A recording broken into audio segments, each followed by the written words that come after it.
working on music with Kyle is one of the biggest blessings of my artistic life. It's amazing to be able to work with somebody who's so genius that I can just sort of spout off absurd ideas with no technical know-how of how to make them really happen. And Kyle can sit down at his computer and whip up my wildest dreams in a matter of minutes. It's absurd.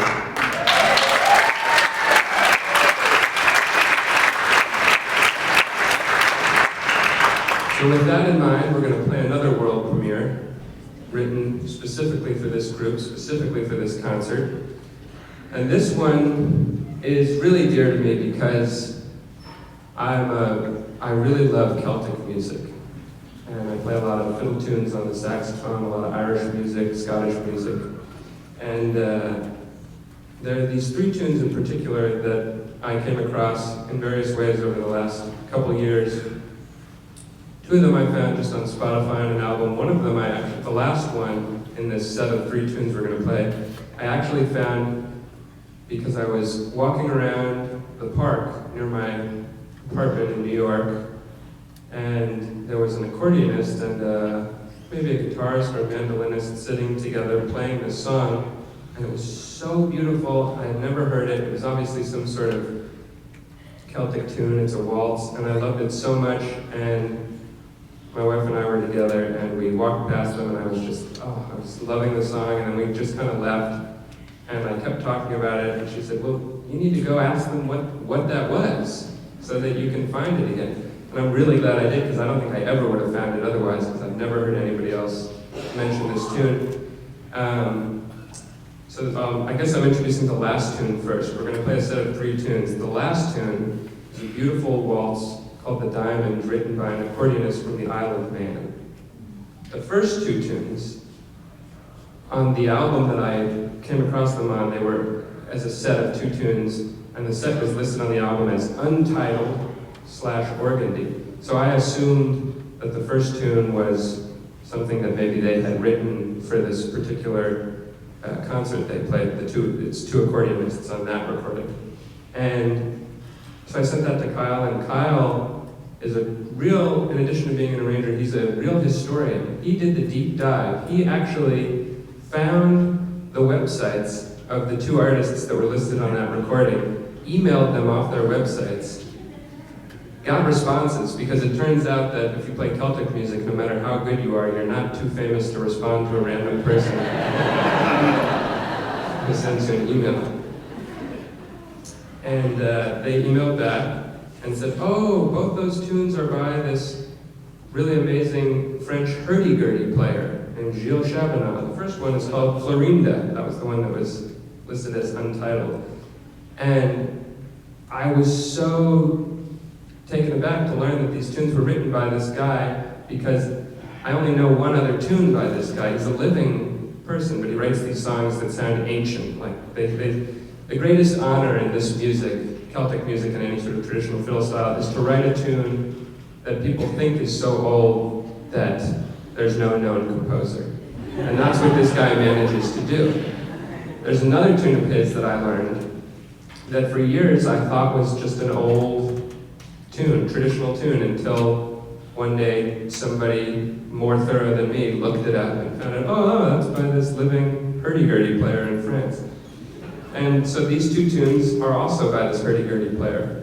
And I'm glad we're recording them right now, because one of the accordionists that Kyle emailed took it upon themselves to email Gilles Chabenat and tell him that we were going to play these tunes on our concert. And he emailed back, yes, it's fine, they can use my songs for their jazz project.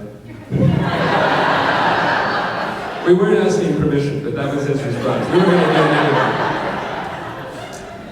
So these are three really beautiful Celtic tunes, two French Celtic tunes, and then one from this accordionist from the Isle of Man, Florinda, Organdi, and The Diamond. And the way these melodies kind of just spin on endlessly and flow from one to another, so you may not realize when one has ended and the other has started, but the way I like to listen to this music is to sort of just relax and let it wash over me, because it can really transport you to, you feel like you're on your way to go hang out with Robin Hood or something like that.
Close enough for jazz, as they say.